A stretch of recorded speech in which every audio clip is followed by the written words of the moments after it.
Good morning, Kansas City and beyond. This is Noel Eagle here. That's right, Noel Jumbo Eagle. The one and only Noel Jumbo Eagle. And this is Today in Politics. I wish I had one of those machines.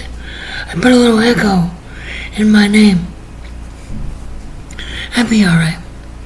Anyway, back to topic. Today in politics, we're going to go over what are crimes against humanity. Yeah, what are crimes against humanity? September 23rd, 2025. You might want to talk to your kids and keep them busy with something. This is going to be a busy, tough topic. So, anyways, with that said, we're going to get right into it. Today, I'm going to discuss why I think that wannabe dictator is doing to immigrants in the United States of America is considered an international crime against humanity, in my opinion. I asked Mr. Google, what are crimes against humanity?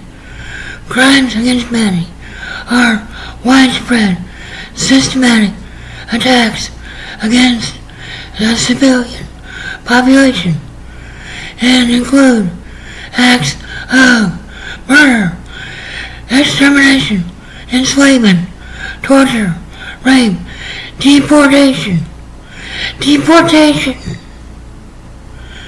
These offenses are codified in international treaties such as the Rome Statute of the International Criminal Court, ICC, and involve the International Commission of Severe Pain and Suffering. Widespread or systematic attack must be either widespread, large-scale, or systematic, part of organized policy or plan targeted at a civilian population. The victims are civilians, and an attack must be directed against them. Knowledge of an attack.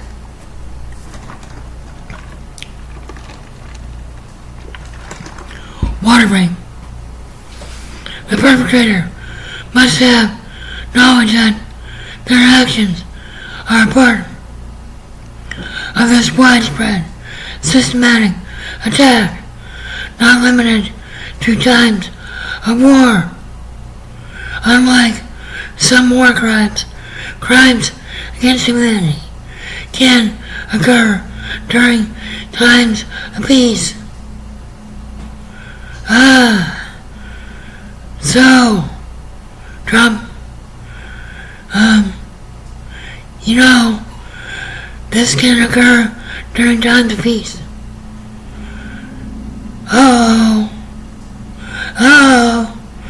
The term systematic, that caught my eye.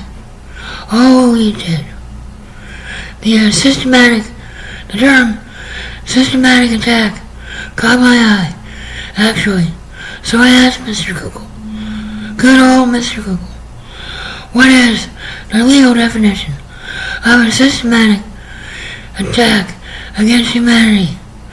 And this is what Mr. Google says about systematic attack. A legal definition of a systematic attack against humanity refers to certain acts like murder, torture, deportation. Can I get it again? Deportation. Committed as a part of a widespread or systematic attack directed against a civilian population to be considered a crime against humanity.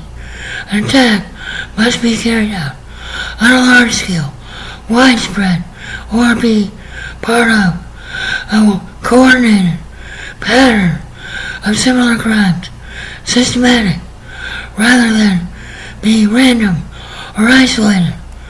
Well, they're doing it in Chicago. They're doing it in Los Angeles.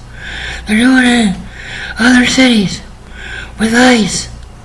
And here we go again. Systematic. According to Mr. Google, systematic describes a more organized, non-random pattern of violence or violation of rights, often tied to a broader policy or plan, kind of like what Trump wants to do with the National Guard and ICE in every major American city in the United States, and has done with ICE, at least in how he has handled immigrants, and that he has ICE taken immigrants out of line, and I mean out of line, to be going to immigration court, to be kidnapped by ICE, then taken to ICE holding facilities, and forcibly deported. What in the hell is not systematic about that? So I asked Mr. Google, under this crimes against humanity, what is the legal definition of deportation or the forcible transfer, forcing civilians to leave their homes through terror? This is, well, terror. The ICE being masked and using guns and forcing them out of their homes. This is what Mr. Google had come up with under crimes against humanity. Deportation or forcible transfer is the act of coercing civilians to leave their homes through expulsion or other coercive acts such as terror without legal grounds under intentional law. The key elements are force, nature, or displacement of lack legitimate intentional legal justification, the content and the context of widespread systematic attack against a civilian population. This is exactly what ICE is doing, in my opinion, and what I personally have witnessed them doing online through my newsfeed, on X, and other social media, where I do get news coming through. And this, in my opinion, is how Trump should be charged with crimes against humanity with the ICC, even though the United States does not recognize the jurisdiction of the ICC. Customary international law, the U.S. rejects ICC jurisdiction. No, some international legal scholars argue that the customary international law that holds that heads the state do not have immunity before international courts for certain grave crimes. That's why the United States rejects the ICC. You see, implications. Although the ICC has no mechanism to force a U.S. president to appear before it, an investigation or indictment could have significant potential repercussions both domestically and internationally. So in my opinion, even an indictment by the ICC would bring about serious international repercussions to Trump. He might not face any prison time. That remains to be seen, as not all NATO countries recognize ICC jurisdiction, you see.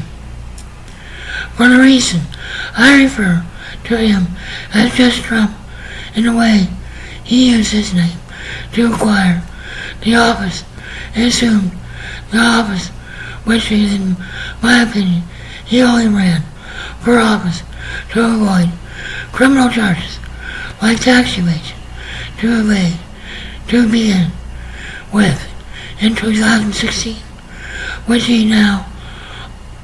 now know what the phrase "use my name" really means when it's not for some billionaire to use my name illegally, in my opinion, according to identity theft laws, to assume the position of a political office, which I will not even refer to Trump and him as, because he certainly not acted as one would say. I'm going to say the term presidential, in my opinion, since he had assumed the role. So in my opinion, he did not legitimately win an election, and every time everyone was lied to in the process of him assuming that role. This has been today This has been today in politics with no Jumbo Eagle. Thanks for watching and listening. Ran away. Have a good day.